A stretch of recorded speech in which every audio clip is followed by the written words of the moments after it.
અમદાવાદ નજીક આવેલા ધોળકામાં બહુ જ પ્રાચીન એવું કલીકુંડ પાર્શ્વનાથ ભગવાનનું જિનાલય આવેલું છે।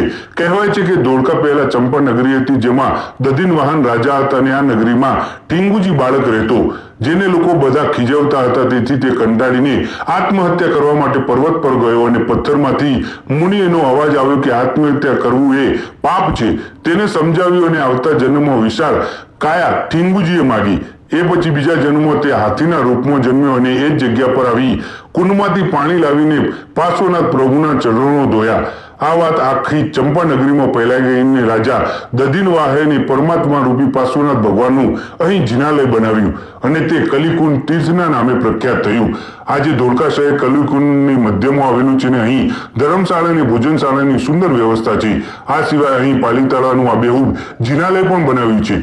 તો હવે તમે જ્યારે પણ ધોળકા જાઓ ત્યારે આ કલીકુંડ પાર્શ્વનાથ જિલ્લાની મુલાકાત કરવાનું ના ભૂલતા। હો